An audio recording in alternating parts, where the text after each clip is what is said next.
Hola gigantes, bienvenidos a un nuevo episodio de Aprendiendo de Gigantes. Soy Julieta y junto a Marjorie, mi coanfitriona, tenemos el objetivo de brindarles inspiración de gigantes en diversas industrias y también estrategias prácticas a ciertos desafíos, aprendizajes a los que se enfrentaron emprendedores que invitamos a este espacio creado para ti. Nos dedicamos a esto y bueno, hoy tenemos un invitado súper especial, un emprendedor que ha construido su propio camino en el mundo del derecho. El doctor Oscar Alarcón es un abogado colombiano que ha llevado su despacho legal al siguiente nivel y no solo como un negocio exitoso, sino también como un vehículo para el cambio y la justicia. Y hoy vamos a profundizar en su historia, explorando sus desafíos, sus triunfos y decisiones que lo han llevado hasta donde está hoy. Así que bueno, Oscar, es un placer tenerte aquí. Por fin concretamos la entrevista. Bienvenido. Un saludito. Hola Julieta, hola Marjorie, no, para mí es un Hola, Oscar. placer estar compartiendo con ustedes, hacer parte pues de las personas que entrevistan. He visto algunos de las historias inspiradoras y bueno, qué chévere tener la oportunidad y el honor de estar aquí sentado con ustedes el día de hoy. Qué bueno, Oscar. Todos conocemos, bueno, que el éxito actual, pero queremos empezar por el principio. ¿Cómo fue? ¿En qué te inspiraste para entrar al mundo del derecho? Si hubo algún momento específico en tu vida que decidiste, bueno, este típico, bueno, quiero ser abogado. ¿Cómo fue ese momento, esa decisión? Si fue una gran decisión. Sí, es curioso porque el derecho siempre fue como una segunda opción. Cuando recién salí del Mm. colegio no tenía pues como la decisión de ser abogado, pero siempre fue una opción toda vez que me iba muy bien en español, me iba muy bien en sociales, se me daba muy bien leer y escribir, pero primero me apasionaba el tema de la tecnología, a que aún me apasiona, entonces quería estudiar una ingeniería y también me apasionaba mucho el tema de los animales, entonces yo quería estudiar veterinaria y zootecnia. Logré un examen de estado, o sea, el ICFES le llamamos en Colombia. Mi ICFES fue muy alto, fue altísimo, y eso me permitía entrar a universidades públicas, pero en Cali, donde vivo, en esa época no había facultad de derecho en la universidad pública. Y para estudiar veterinaria debía trasladarme a otra ciudad porque pues no estaba aquí. Entonces finalmente esa segunda opción que siempre estuvo allí fue como la que me quedó. Así que decidí entrar a estudiar Derecho en una universidad era privada, pero era, digamos, donde arribaban los sectores populares que querían estudiar Derecho. Entonces allí ingresé a la Universidad de Santiago de Cali y muy rápidamente me di cuenta que fue la mejor decisión que tomé y hoy por hoy no me imagino haciendo otra cosa que ejerciendo el derecho. Qué bueno, qué bueno. El camino, digamos, para convertirse en abogado no es fácil como cualquier otra profesión. También, especialmente cuando decides emprender por tu cuenta, con tu despacho. ¿Cómo fue? No sé si fue una transición o de apenas terminaste la carrera, empezaste ya con tu despacho propio. ¿Qué fue difícil de esos primeros años? Si nos puedes contar un poco. Sí, pues Julieta, siempre tuve como muchas inquietudes sociales. Desde que era estudiante participaba pues de muchos espacios donde ponía el derecho al servicio de las comunidades, con derechos de petición, con acciones de tutela, que en otros países entiendo que se llaman acciones de amparo, y siempre hubo ese contacto como con lo social.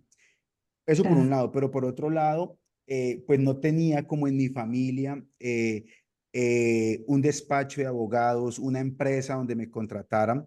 Entonces, pues no tuve otra opción. Realmente, cuando yo fui terminando mis estudios, a la par que trabajaba, yo era mesero, yo vendía libros, vendía películas y con eso me ayudaba a pagar como la carrera. Y cuando antes incluso de graduarme, yo ya empecé a llevar procesos y habían amigos abogados que firmaban por mí y yo empecé sin despacho de abogados. Yo atendía a los clientes en panaderías, en fuentes de soda y los clientes ni siquiera tenían cómo pagarme, sino que yo les cobraba un porcentaje de lo que yo lograba sacar para ellos. A veces me tocaba pagarle lo de los buses, me tocaba pagarle la notaría porque era gente literal caía en desgracia que no tenía con qué pagar y por el boca a boca, porque me conocían o porque los había conocido en esos espacios sociales, me conferían poder y yo empecé así a litigar desde cero, sin despacho y sin tener un lugar donde aprender. Yo le digo hoy, por ejemplo, los compañeros los chicos que trabajan conmigo en la oficina, que pues es una gran ventaja trabajar en un despacho y yo recomendaría hoy eso.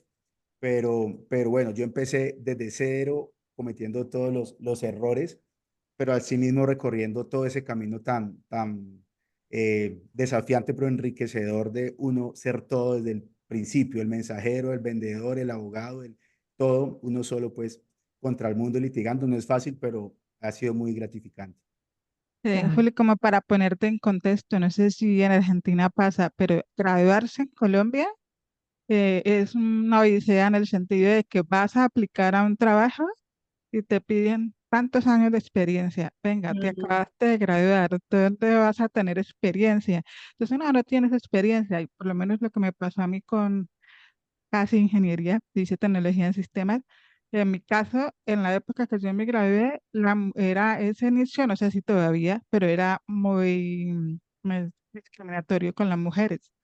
Entonces, mm, adicional de que fui a pedir el trabajo, ¿cierto? Yo decía, contrátame en gratis, solo quiero trabajar en una empresa a aprender, ¿sí? Yo aprendo. No, porque luego te embarazas y el proyecto queda tirado, me pasó eso. Y por lo menos a mi esposo le pasó con contabilidad, se graduó de contabilidad y empezó a buscar trabajo. Hay un tema, por ejemplo, que en el caso de la contabilidad es que aquí en Colombia tú tienes que hacer un año de trabajo para que te den la tarjeta, si no, no puedes ejercer. mm, Los contadores, como los abogados, pueden montar sus propios negocios, ¿cierto? Pero si un contador no tiene la tarjeta, hazte cuenta que no estudió, o sea, perdió 5 años. Y a mí me pasó también eso, que yo estaba en una empresa pública donde también conocía a Oscar. mm, Y entonces resulta que yo trabajaba en el área administrativa, ¿cierto? Como trabajaba en el área administrativa, las actividades que hacía en esa área no me servían como soporte de que, para que me mm, dieran la tarjeta. Entonces, ¿qué pasó? Que llegó y se creó una nueva área que era más o menos afín a contabilidad. Y entonces yo tenía, era como que el puente entre contabilidad y administración. Entonces empecé, firmaba algunos documentos. Fue la única manera, pero me grabé en 2014 y vine a tener la tarjeta como en 2018, no miento, en 2020. Justo en 2020 wow. cuando renuncié, porque no había forma. Y eso le pasa a muchos profesionales que salen con la ilusión, listo, ya tengo el título, lo voy a hacer. Nada, se dan contra la pared. No tienes experiencia o no tienes palanca, como diríamos acá, alguien que te ayude a entrar al mercado laboral. Y quizás eso fue lo que le pasó a Oscar. Mm, Mm. total, total. Bueno, me imagino que acá en Argentina no es tan, es difícil conseguir trabajo, te piden experiencia, si querés buenos puestos y por lo general yo conozco la experiencia en arquitectura, es trabajar de dibujante y cobrando muy poco. Al principio te hacen pagar derecho de piso acá, como se dice. Y bueno, cuando ganas experiencia, por ahí conseguís algún trabajo más.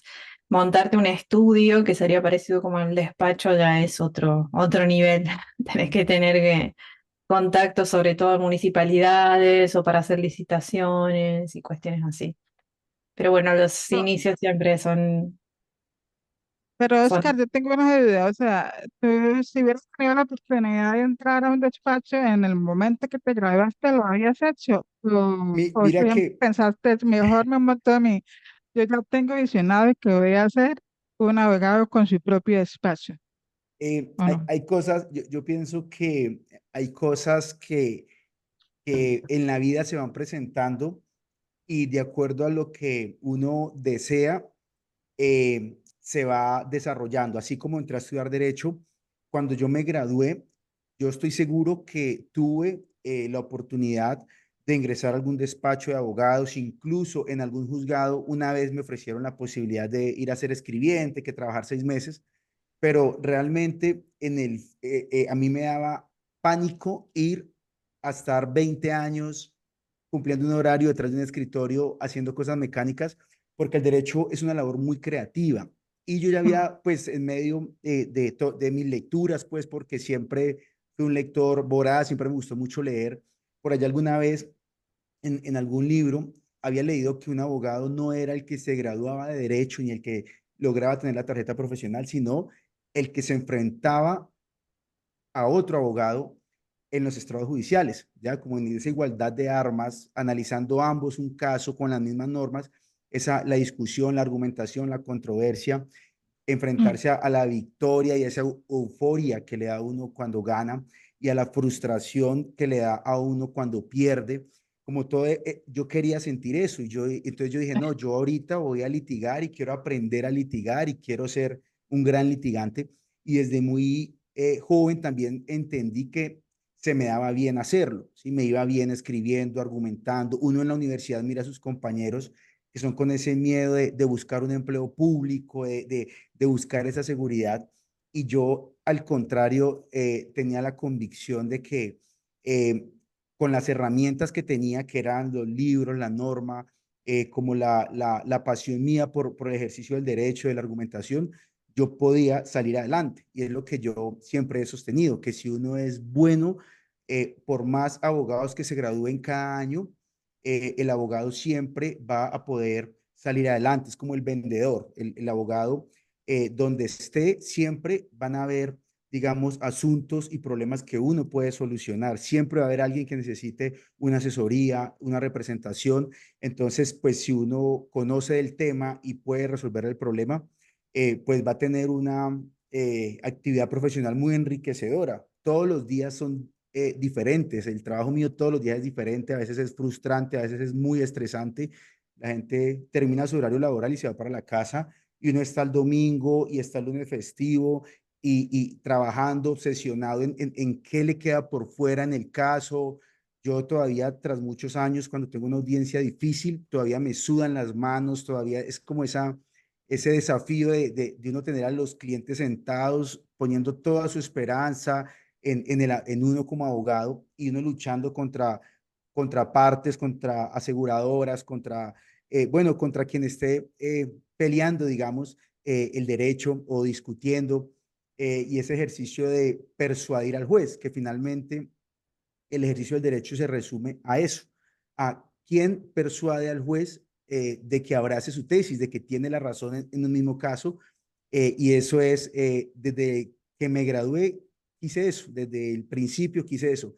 Y hoy, eh, tras muchos años de haberme graduado, yo nunca he concursado para un cargo público. A mí en su época mi mamá me decía, Oscar, concurse para un cargo. Y yo tengo hoy especializaciones, yo tengo maestrías, yo tengo una hoja de vida que me permitiría con relativa solvencia ubicarme en un empleo estable, y pues quizá más o menos bien remunerado, pero prefiero esa incertidumbre, esa montaña rusa que es el litigio por un lado, pero emprender y tratar de sacar adelante un despacho, y meterse en toda la dinámica de aprender a vender, entender un poco de marketing, y tantas cosas que antes eran como tan lejanas a los abogados.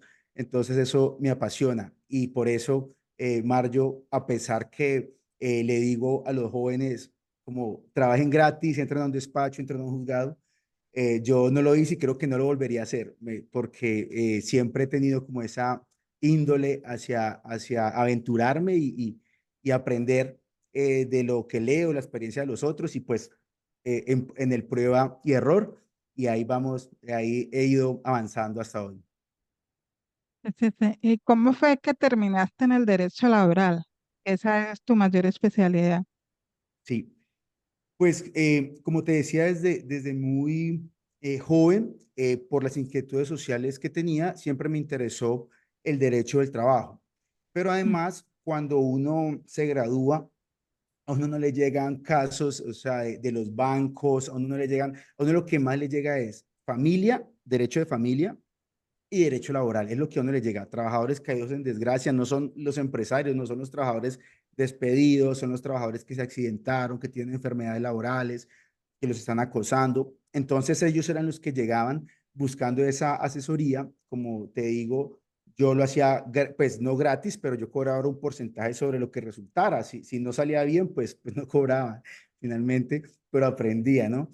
Y por ahí me fui enrolando en el mundo del derecho del trabajo, pero poco a poco me apasionó y hoy es lo que yo más ejerzo, a pesar que yo hoy pues trabajo derecho del trabajo y seguridad social, todo el tema de pensiones y también trabajo derecho administrativo. El enfoque de el derecho del trabajo me gusta mucho porque es una área del derecho cuyos principios son diferentes a las demás áreas. Es decir, el derecho laboral parte de una desigualdad originaria de las partes, donde hay una parte fuerte y una parte débil, y el derecho busca a través de unos principios equilibrar un poco ese desbalance inicial que hay como en la relación jurídica. Entonces, un área del derecho muy interesante, diferente al derecho privado, donde las partes, pues en teoría son iguales, en el derecho del trabajo no.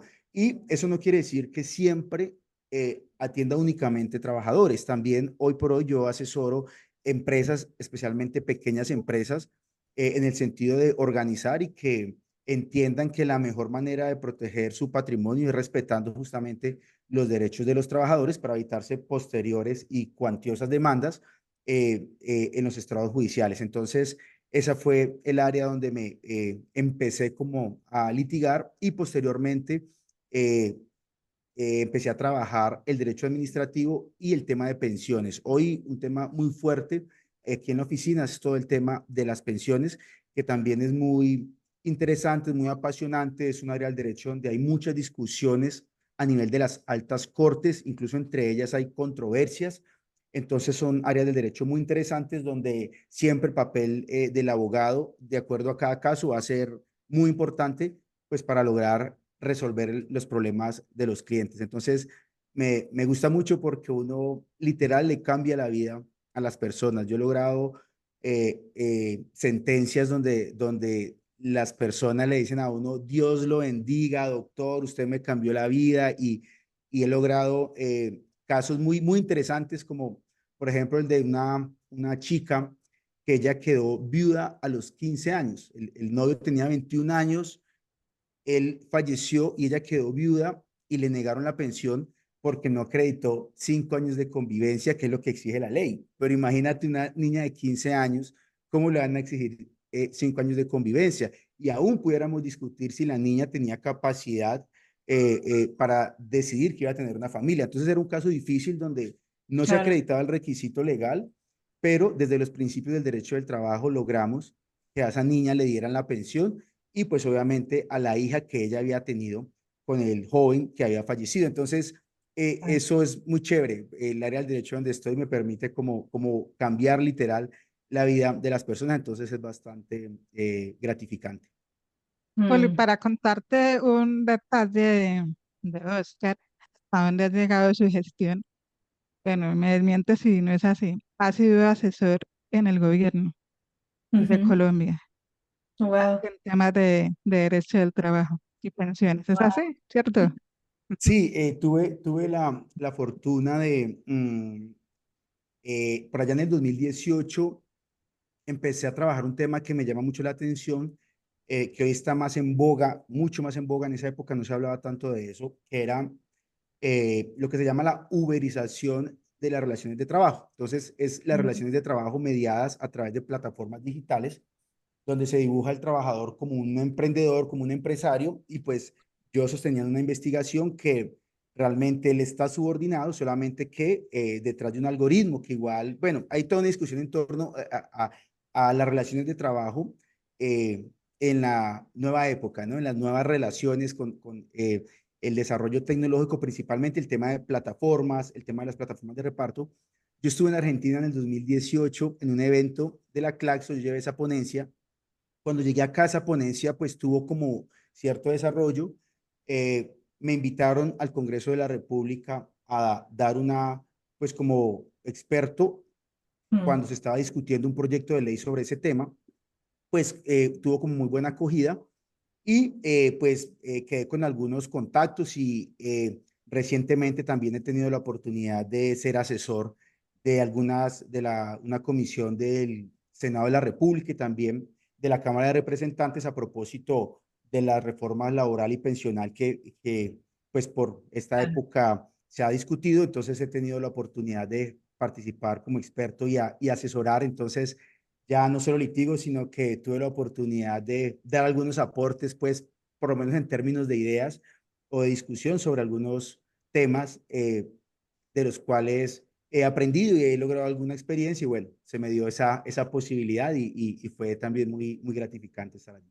Qué interesante, Este punto está qué buen súper tema. inspirador porque cuando una persona empieza a emprender, a veces no dimensiona hasta dónde puede llegar su impacto, ¿sí? Sí, En total. una carrera como el derecho. O sea, también tenés, por un lado, bueno, hay varias ideas que fuiste hablando que me quedaron ahí, pero las voy a retomar.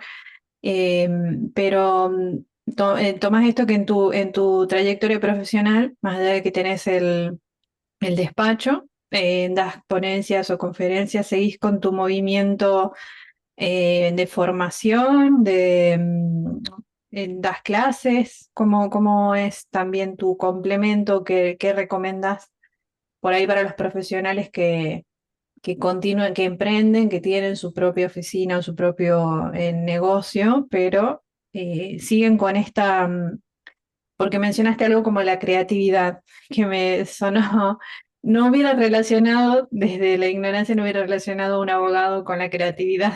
Entonces Exacto, está yo bueno tampoco. ese tema está bueno para relacionarlo, para desarrollarlo. Pero bueno, también das ponencias, ¿cómo pensás tu posicionamiento como marca, ¿no? Como marca de empresario. Pues mira, esa idea ha ido evolucionando.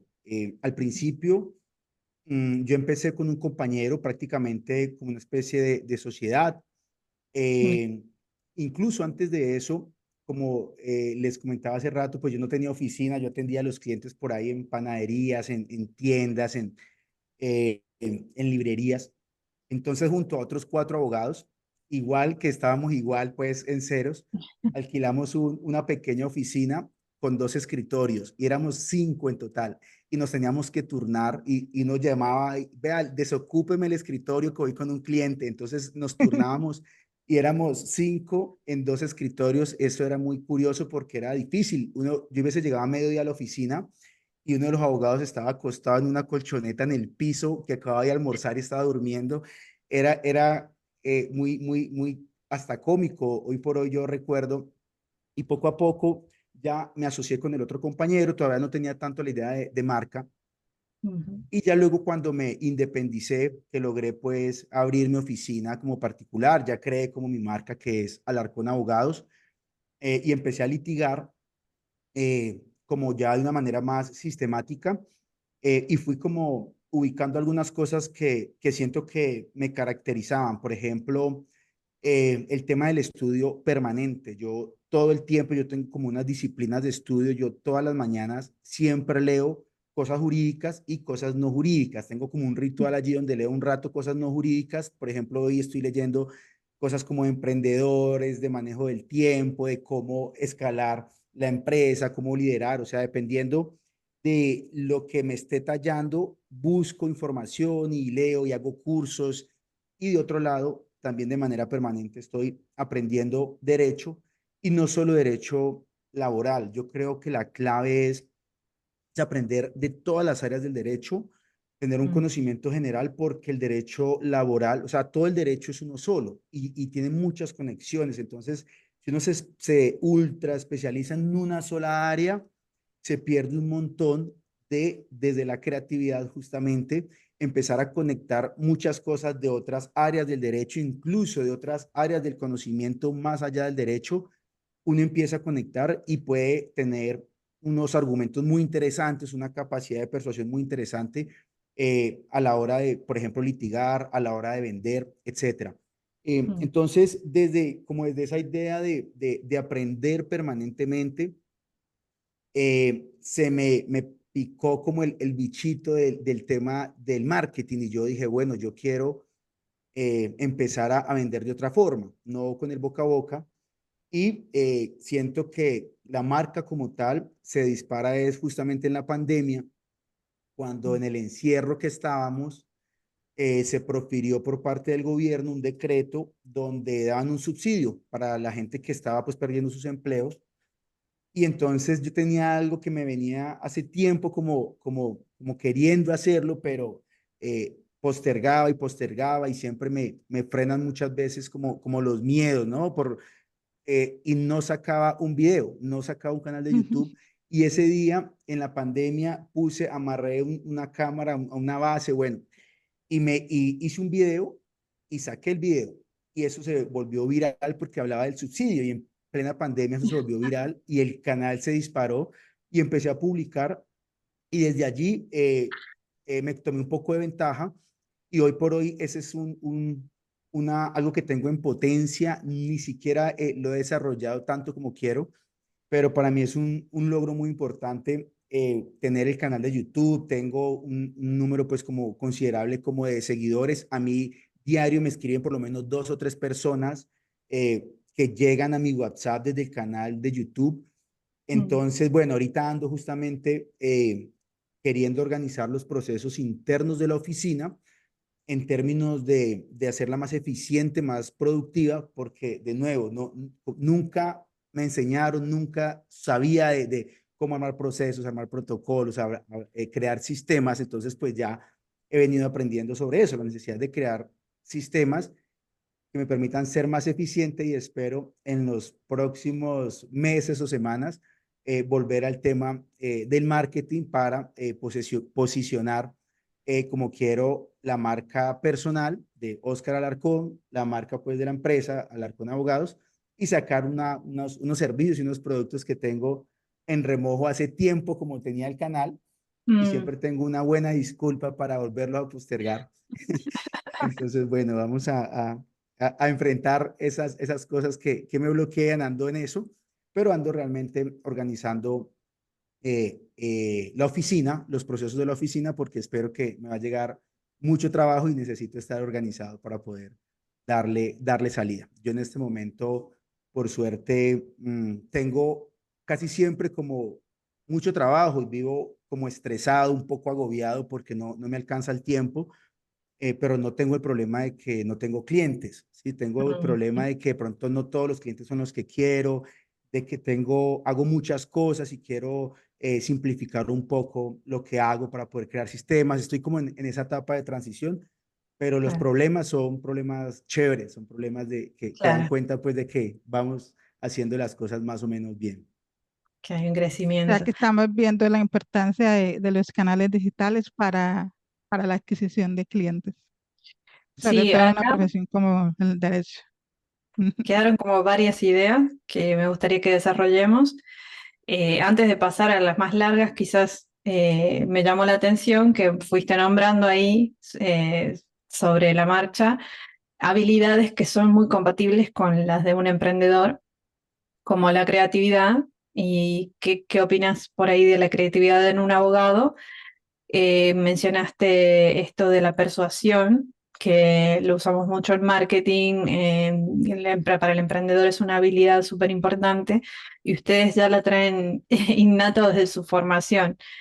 Y mencionaste, ay, se me fue la otra, pero mencionaste esas dos, ¿qué habilidades em, valores consideras que son compatibles con los de un emprendedor y como para romper ahí los mitos de que un abogado es trajeado y que tiene un despacho, trabaja en un despacho y no puede, no hace negocios, ¿no? Como, ¿qué puntos encontraste en común? Y vos ya lo naturalizaste, ¿no? Pero quizás otros no, y tienen por ahí un estudiante o alguien que está empezando, no piensa que de qué maneras múltiples puede emprender o habilitar negocios a partir de su profesión.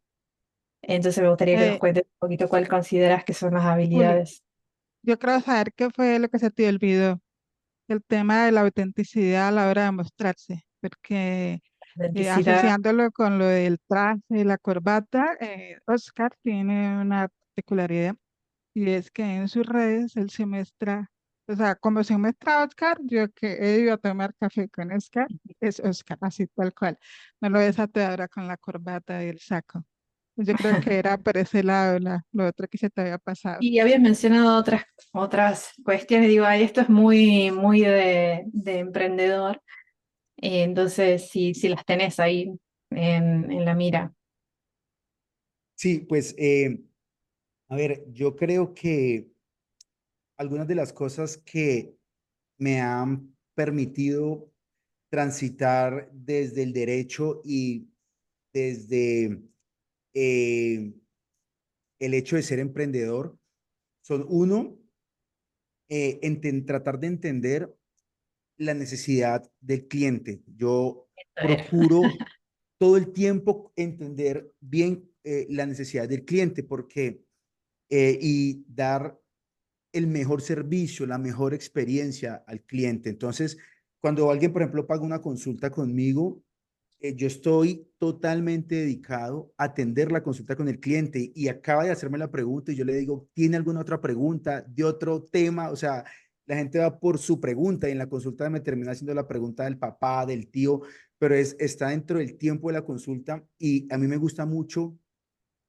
que el cliente se va con la sensación de que eh, como que esperaba menos de la consulta y se va muy satisfecho por la cercanía que tratamos de imprimir desde nuestras consultas, por el hecho de tratar de llevar el derecho a un lenguaje cotidiano. El derecho es mucho de sentido común, el derecho es mucho de entender un poco la relación y la conflictividad social y desde allí como la búsqueda de la justicia, que parece un cliché, pero realmente cuando uno ubica el tema allí, por ejemplo, la señora que vivió con el señor y él falleció y ella va por una pensión. Bueno, a veces el señor de pronto tuvo otra compañera, otra esposa y las dos están disputando la pensión. Entonces, hay ciertas cargas emocionales con las que la gente llega, pero al mismo tiempo está que su futuro depende de lo que uno logre, etcétera. Entonces, uno esa cercanía, nadie le paga a un abogado porque esté feliz, o sea, la gente busca un abogado porque tiene un problema, entonces tiene que pagarle a un abogado que se lo resuelva. Ya de entrada la persona viene un poco inquieta porque tiene un problema y encima de eso tiene que pagarle a alguien y no está segura si va a resolverlo, si no. Entonces me gusta como que la gente sienta esa compañía, sienta que se le entiende. Soy muy directo, a veces le digo a la gente, mire, usted va a salir aquí con buenas o malas noticias, pero va a salir con claridad. Entonces en la calle pues nadie le va luego a estafar o algo porque yo le digo si tiene uno derecho y si son malas noticias son malas noticias. Pero yo soy como muy directo en eso. Y eso creo que me ha servido mucho para irme posicionando. A mí la gente me recomienda, yo viene una gente a la consulta y luego viene otra recomendada y esas personas ya ni preguntan cuánto es la consulta. De una, resérveme la cita porque vengo de parte de X persona. Entonces, esas dos cosas me han ayudado mucho también, digamos, la pasión. Yo pienso que Mm. como el aprendizaje constante y la pasión por el derecho y en el caso mío, por ganar. Realmente a mí me dicen, no se lo tome personal, ¿no? Me dicen, no, no se lo tome personal y es imposible no tomárselo personal. Para mí, yo cada caso me lo tomo personal y cuando un caso yo lo pierdo, un cliente pierde, yo me abrumo y me cuestiono y yo sabía desde el principio que ese caso lo más probable era que se iba a perder. Yo sabía desde el principio, el cliente lo sabía, pero aún así lo tomo personal y me apasiono, pero eso me ha permitido ganar casos que era en el papel casi que imposible ganarlos, por eso, por esa obsesión de querer resolver el problema al cliente, de querer ganar y de buscar en toda la norma, en todas las áreas del derecho, los mecanismos que permitan llevar mis mejores argumentos para Claro. persuadir al juez de que la tesis mía es correcta o por lo menos de que si somos derrotados junto a mi cliente, tanto que mi cliente como el juez y la contraparte vean como ese esfuerzo y sientan ese respeto de cómo ese abogado buscó, sacó muchos argumentos que incluso puso a dudar al juez cuando pareció un caso totalmente fácil Perdido. y de pronto resulta que no lo era tanto. Entonces, digamos que son algunas de las habilidades que creo que tanto desde el derecho como desde el punto de vista del emprendedor, esa obsesión, ese estar dispuesto a soportar sacrificios, creer en lo que uno hace, pues han conectado bien y creo que me han dado buen resultado. Aquí yo he visto un tema cuando está hablando de que ha logrado persuadir al juez. O sea, pues, retomando la pregunta que le había hecho, ¿no? Y en marketing es el arte de la persuasión. De alguna manera, persuadimos de muchas maneras con el contenido, con el video, con el texto. ¿Sí? Y tenemos a Oscar contándonos cómo se para pues, en un estrado a persuadir al juez de que él tiene la razón, ¿cierto?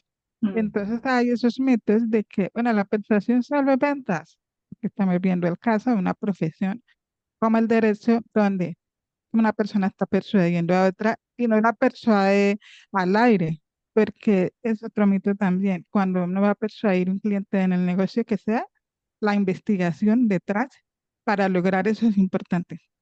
O el mm. interesarse por resolver ese problema, por servir, es importante. Y es lo que nos está contando de alguna manera. O sea, cuando dice me obsesiono por lograr el resultado, que yo lo traduzco, me obsesiono por servir a mi cliente y darle el mejor resultado. Ujú. Mm.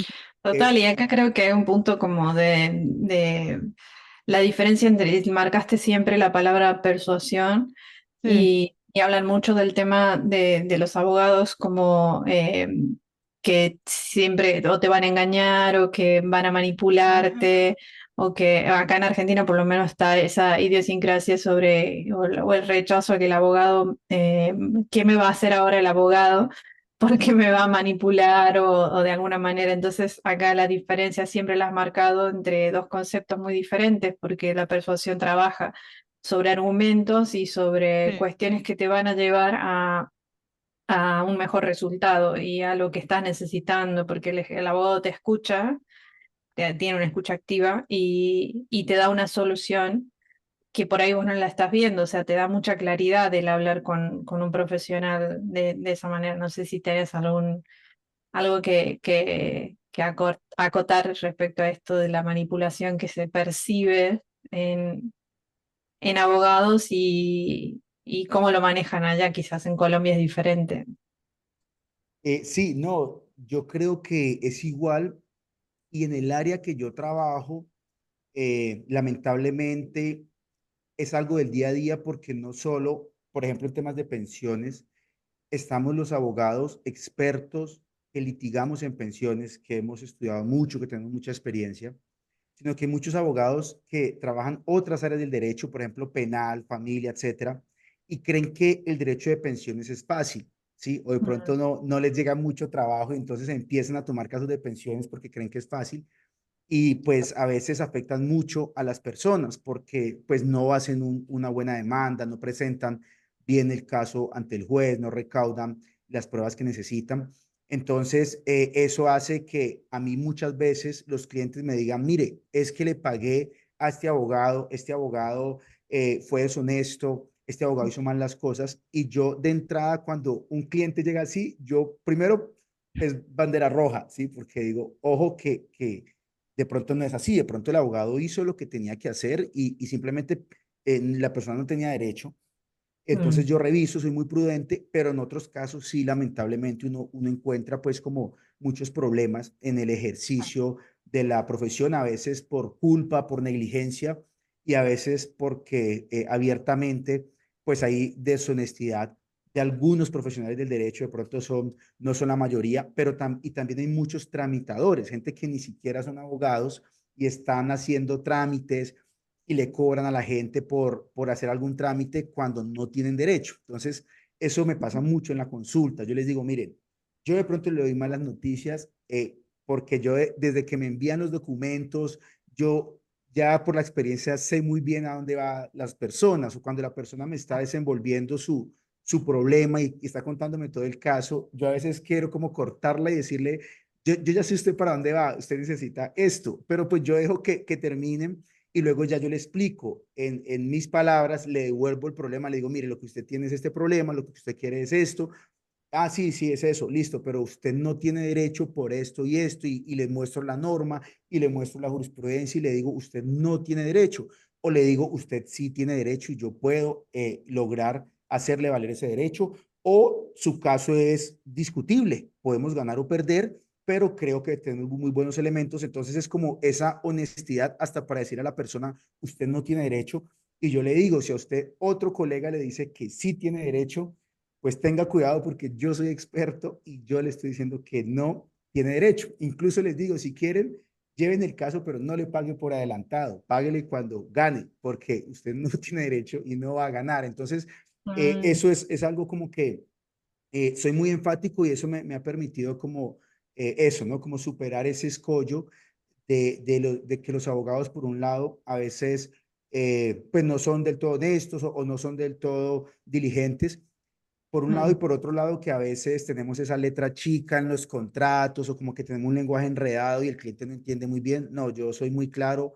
en todo, desde cuándo cobro los honorarios, cómo los cobro, cuáles son los canales de comunicación que se van a tener conmigo, con cuánto tiempo deben pedir la cita. O sea, todo desde el principio está muy claro, pero eso es producto de la experiencia, después de haber tenido muchos problemas con clientes que mientras llevábamos el proceso vivían enojados porque el abogado no me contesta, el abogado no me envía informes y ya cuando ganábamos, ya otra vez era el romance con el cliente, pero durante el tiempo del proceso había cierta insatisfacción porque los abogados nos cuesta un poco crear esos sistemas y pensar desde los zapatos del cliente. Para uno el día a día es llevar demandas, llevar procesos, pero las personas a veces en su vida presentan una demanda. Entonces, para la persona es muy importante eso y la persona no duerme pensando en su demanda y de pronto enviarle un informe mensual por escrito, así sea diciéndole, no ha pasado nada en su proceso, estamos en esto. Eso hace que el cliente sea una experiencia totalmente diferente y a mí solo me quita unos minutos.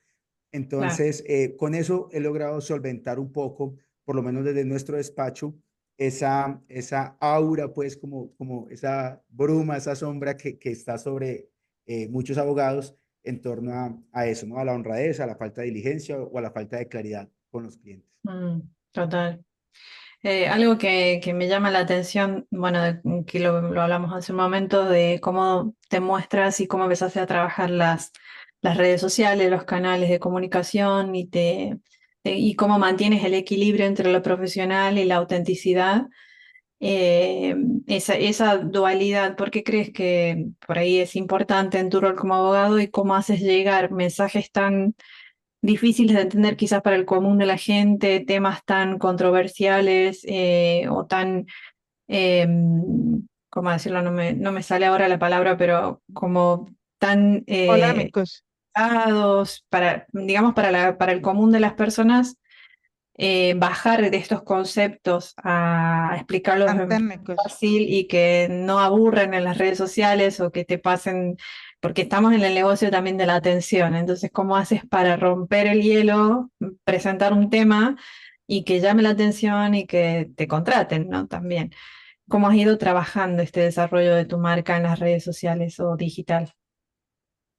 Eh, Pues yo he tratado primero, obviamente hay que entender muy bien como los conceptos, ¿no? Es Ujú. lo primero, o sea, no leer como los artículos, las leyes, sino entender bien el concepto y ver cómo se aplica en la vida cotidiana. Entonces yo empiezo es como desde lo cotidiano y sin que se advierta mucho, cuando la gente se da cuenta, está entendiendo un problema jurídico partiendo desde su cotidianidad.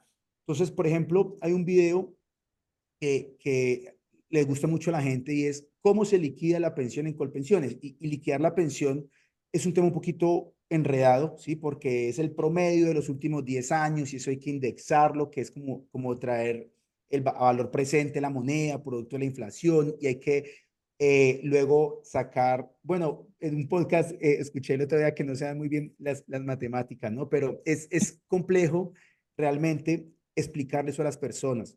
Entonces, yo hice un video donde planteaba como que era una receta. Entonces, yo digo, para poder saber cuál es tu pensión, vamos, es como una receta que tiene tres ingredientes. Entonces, le digo, un ingrediente es el IBL, el otro es la tasa de reemplazo, el otro tal.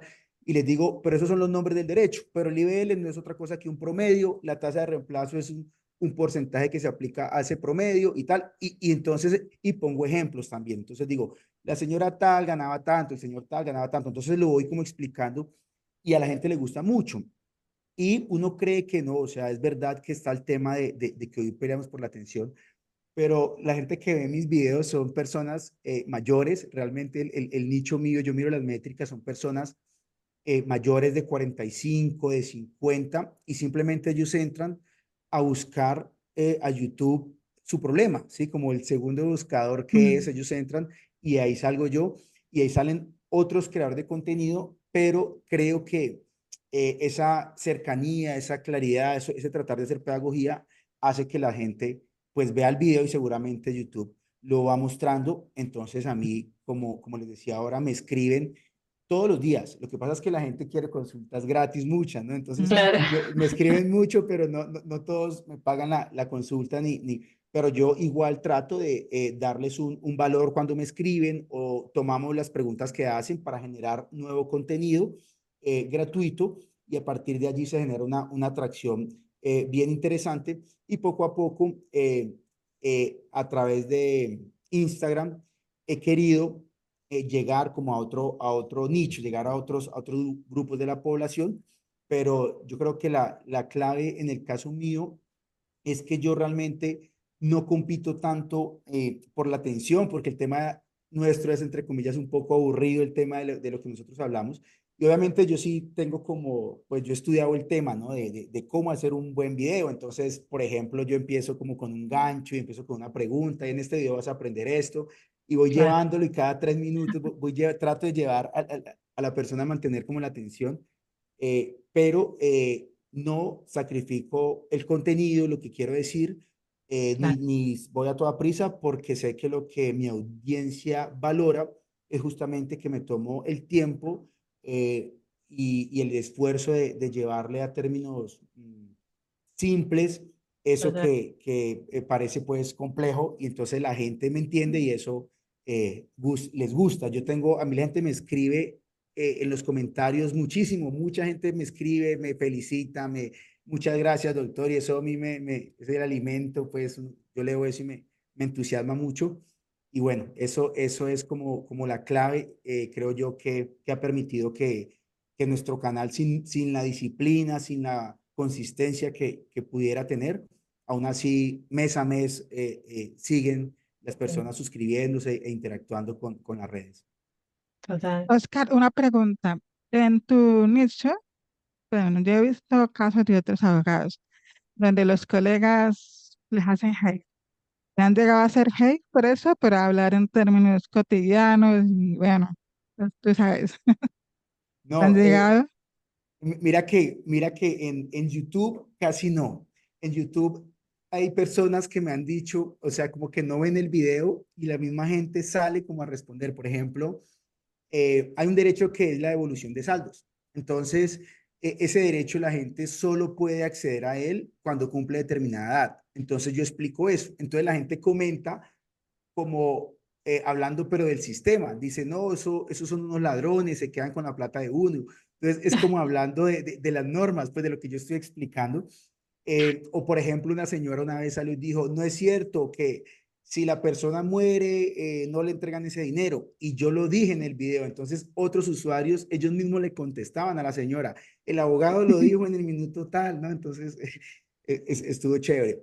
Donde sí tuve hate pero fue en Instagram, porque estaba la controversia entre los fondos privados y Colpensiones, y yo estaba llevando unas demandas donde trasladaba a la gente de los fondos privados a Colpensiones, básicamente porque los fondos privados engañaron a la gente, y esa es la verdad, ¿sí? Entonces, los fondos privados que hacen parte, pues, del conglomerado del sector financiero, le decían a la gente que iban a tener mejor pensión, que iban a tener un montón de beneficios y mentiras que la pensión les resultaba mucho peor que la del fondo público.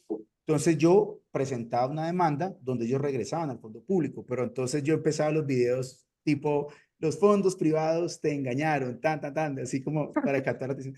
Entonces, claro, por ahí había gente que decía, usted está engañado, a mí los fondos privados no me engañaron, a mí, entonces yo pensaba, bueno, deben ser trabajadores de los fondos privados, deben ser, entonces a veces pasaba eso, pero más en torno como a los temas, hay ciertos temas que Claro. generan pues como, pero en torno a mí, realmente no he tenido todavía esa fortuna que me empieza a llegar un montón de hate Mm, en Pero ocasiones. en eso te sentís cómodo, ¿qué opinas por ahí del hate? ¿Te pone en jaque? Hay personas que les molesta o no sienten miedo al empezar a generar ese tipo de hate. ¿Los bloqueas? ¿Qué haces? ¿Los dejas que Pues conversen? yo usualmente lo que he hecho las veces que me ha pasado es que yo salgo y les contesto de una y les contesto entre comillas, pues de manera firme. Yo, por ejemplo, cuando una persona me decía eso, me decía, los fondos privados no engañaron a la gente, usted está mintiendo para para llevar procesos y ganar clientes, no miente, una cosa como así. Entonces, cuando me llega y yo lo leo, obvio, eso me genera como una incomodidad, Ah, eso es una sensación bastante maluca, pero inmediatamente yo hago como control de daños. Yo inmediatamente le salgo y le contesto respetuosamente, por ejemplo, señor Pedro, contrario a lo que dice a usted, los jueces de a lo largo y ancho del país, en diferentes sentencias, han determinado que los fondos sí engañaron a las personas. Si desea más información, antes de venir tal cosa, informe si lea esta sentencia, esta. Entonces salgo con argumentos muy potentes, respetuosamente, y entonces ya lo neutralizo, entonces otras personas le dan como like a mi respuesta y la persona queda neutralizado, porque para suerte mía, el tema mío es técnico, ¿sí? Yo no estoy hablando, por ejemplo, de política, yo no estoy hablando de fútbol, de qué es mejor este equipo o el otro, sino que el tema mío es técnico, y como yo soy experto, cuando alguien sale y se mete en mi tema, yo le respondo y lo dejo pues en evidencia, entonces Explica de lo una que queda sabes hacer neutralizado, con argumentos. claro, con argumentos, y claro, yo creo que llegará un punto en que haya que ignorar el hate. En otro punto, yo no tendría ningún problema en bloquear, ¿sí? O sea, si alguien llega con insultos y eso, yo bloquearía inmediatamente, pero no me ha pasado. Ha salido gente como a argumentar tirándome hate y me dan la oportunidad de mostrar más autoridad, ¿sí? De una, salgo y muestro más autoridad gracias al hate. Entonces, como que, ese abogado es jodido, no se deja, sabe contestar, es bueno. Entonces, hasta ahora así lo he manejado, pero no tendría problema en bloquear a alguien pero bueno, eso es lo que hasta ahora me ha funcionado, salir y responder de una y me ha Aquí ido lo que bien con ha esa. hecho Oscar es darle la vuelta a la torta a su favor. Y es Total. una estrategia buena, solamente que hay que saber cuándo, como dices tú, si se va a entrar al terreno de insultar, pues bueno, está en mi casa, gracias. Sí. Sí. Una Bueno, vez, sí. una vez respondí en audio, entonces puse la persona que tiró como el hate, y la puse en evidencia y le quedó el nombre allí y lo hice quedar como en ridículo. Entonces tiró una historia, entonces la gente dice como que yo le tiro hate, de pronto él me hace quedar en ridículo. Entonces, Ah, bueno, La van a pensar dos veces antes de comentar. Eh, bueno, hay algo que también que mencionaste de que estás en el proceso, no tenés el problema de clientes, que al contrario, estás buscando cómo organizarte, cómo crear sistemas, procesos, o ya lo estás creando, contrario a quizás a otros profesionales manejan muchísima información y muchos procesos, muchas cosas se deben poder sistematizar y ahí me imagino también procesos que son largos y que cuando se cierran recién cobran. Entonces, ¿cómo organizás tu vida en torno a eso financieramente? ¿Tenés algún hack diferencial quizás a otros? ¿Es tu prioridad organizarte en este momento? Y bueno, y también cómo sale este tema del marketing, por qué lo seguís haciendo, siendo que estás con mucho trabajo dentro del despacho. ¿Qué pensás a futuro de esto, ¿no? ¿Cómo manejas ese equilibrio? ese es un tema muy desafiante y es una de las cosas que yo creo que es más difícil para los abogados, que somos independientes y no tenemos un trabajo bajo relación de dependencia. Mm. Por suerte, a lo largo de toda mi carrera, he podido anclarme con ciertas empresas, organizaciones que me permiten tener un flujo de caja básico mensual, ¿sí? Entonces yo tengo, por ejemplo, con diferentes clientes contratos a un año, año y Ujú. medio, y eso ellos me pagan mensual. Entonces son contratos de prestación de servicios donde tengo un flujo de caja mensual, pero antes cuando yo era solo o tenía un asistente, pues estaba bien. Y lo otro es, cuando uno gana procesos, un proceso se puede demorar 1, 2, 3, 5, 10 años. Yo tengo procesos que los tengo hace 10 años, ¿ya? En administrativo, pero cuando uno los gana, pues asimismo llega una suma importante de dinero. Claro. Entonces, en mis primeros años, los primeros procesos, digamos, ese dinero lo enfoqué mucho en mis estudios. Yo, como les dije al principio, yo me he preocupado por estudiar mucho y pues el estudio es Mm. costoso. No son universidades públicas y aún las públicas, hoy los posgrados son el mismo valor prácticamente que las privadas. Claro. Entonces, como que cuando ganaba esos casos importantes, entonces, qué sé yo, compré la oficina, hice una maestría, o sea, fui avanzando en esos temas, pero ya me fue llegando más trabajo y llega un punto en que hay como un cuello de botella, porque Mm. tienes mucho trabajo, pero no tienes ingresos para poder tener un equipo que te permita sacar esa cantidad de trabajo, porque esa Mm. cantidad de trabajo vas a ver el resultado en 2, 3 años, pero tienes que trabajar ya hoy. Entonces ya tú tienes que escoger muy bien los casos, ser muy selectivo con los casos, porque te llenas de casos malos y tienes 3 años que estás lleno de trabajo y un caso que te va a dar poquito dinero te va a llevar casi que el mismo trabajo que uno que te va a dar más dinero.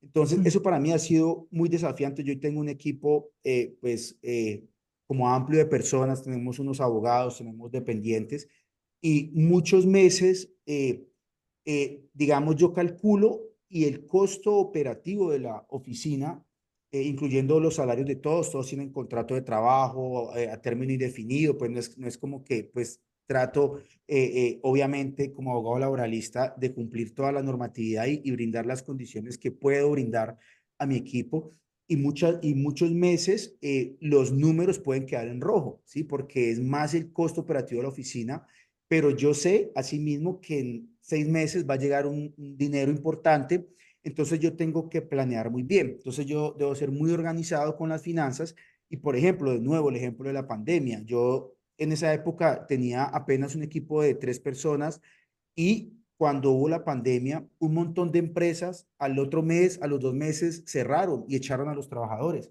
Y yo siendo pequeñito, digamos, en un equipo pequeño, yo puedo sostener a mi equipo. Y yo dije, porque yo tenía unos meses, digamos, de colchón para mantener a mi equipo. O sea, si hoy se cierra la oficina, yo tengo garantizado como mi subsistencia y la de mi equipo por algunos meses, porque el ejercicio de las finanzas de una firma de abogados, por lo menos como la mía, que no es un gran despacho, no es un emporio, pero tampoco es una firma donde soy yo con un asistente, sino que ya somos un equipo grande, es un desafío realmente mantener como ese presupuesto. Entonces yo no puedo hacer un presupuesto mensual, sino que casi que semestral, ¿sí? Entonces yo proyecto y digo, bueno, este semestre va a entrar esto, los costos van a ser esto, y eso ha sido un desafío con el cual todavía lidio. Entonces yo me he vuelto muy organizado con mis finanzas personales, yo registro todo y con las de la oficina también y proyecto todo porque me da pánico que llegue un día en el que no tenga cómo sostener a mi equipo ni cómo cubrir los gastos de la oficina y por suerte creo que eso hoy está resuelto.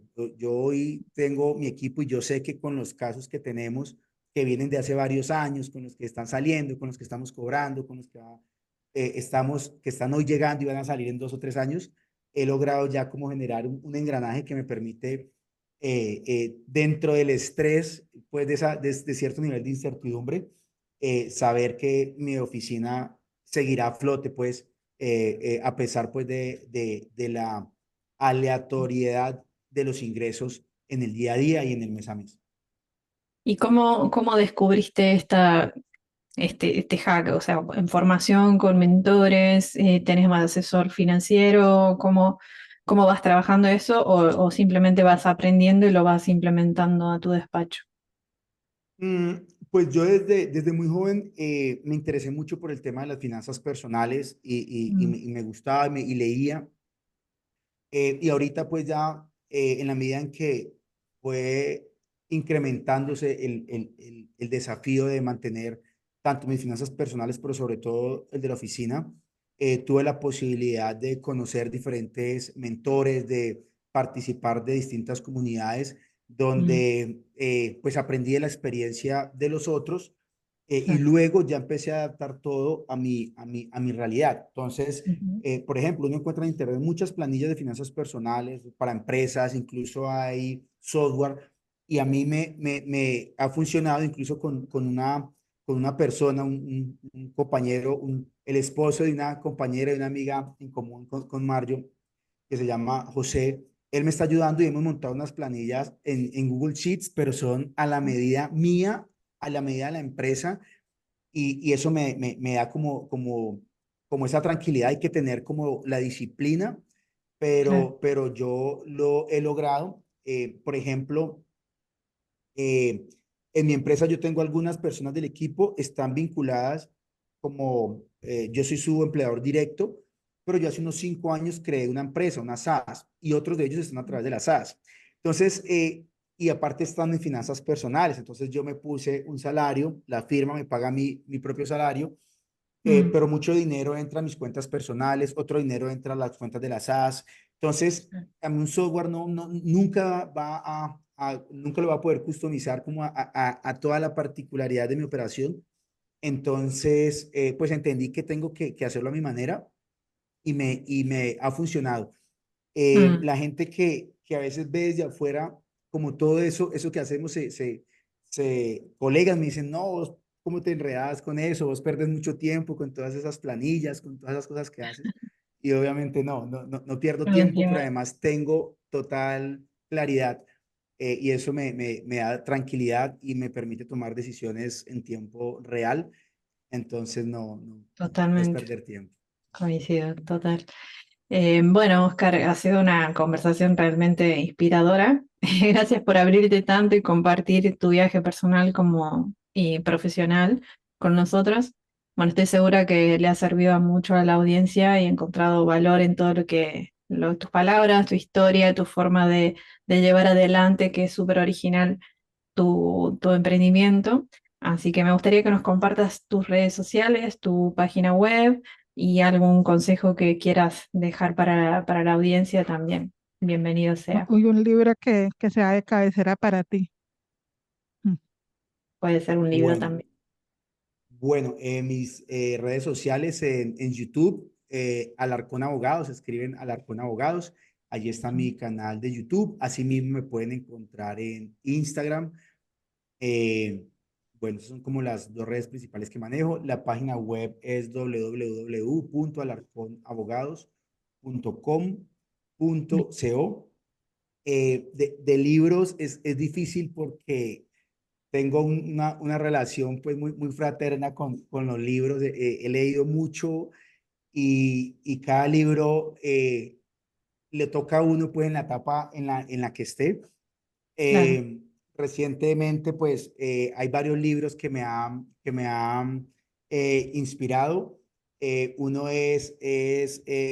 creo que Good to Great, algo así como empresas que van de buenas a excelentes que se disparan.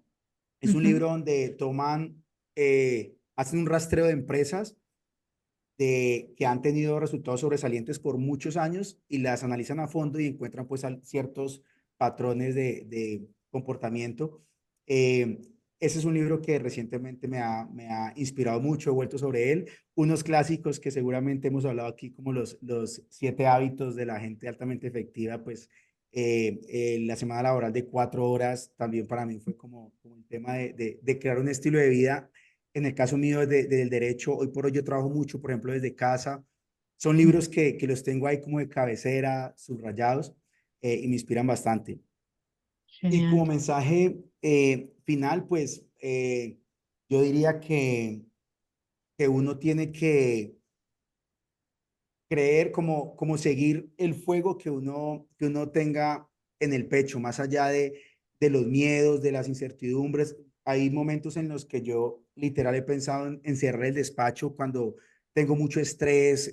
Un domingo, los domingos no podía descansar, tenía clientes tóxicos que me los encontraban en un centro comercial y me preguntaban, doctor, ¿cómo va mi caso? Y no, o sea, en redes sociales me buscaban para preguntarme por su caso han habido momentos muy difíciles. He tenido oportunidades laborales que implica que prácticamente tenga que cerrar el despacho y Mm. siempre finalmente sigo mi instinto, sigo mi línea y yo pienso que el sentido de la vida y de las cosas es el que uno le da a partir de lo que le apasione y por ahí creo que debe avanzar uno, o sea, no buscar la seguridad ni la comodidad, sino buscar crear cosas y sentirse que uno que lo que uno hace tiene un impacto como en el mundo, en la realidad, y no simplemente que uno está como operando un botón pues de 20 años para pensionarse.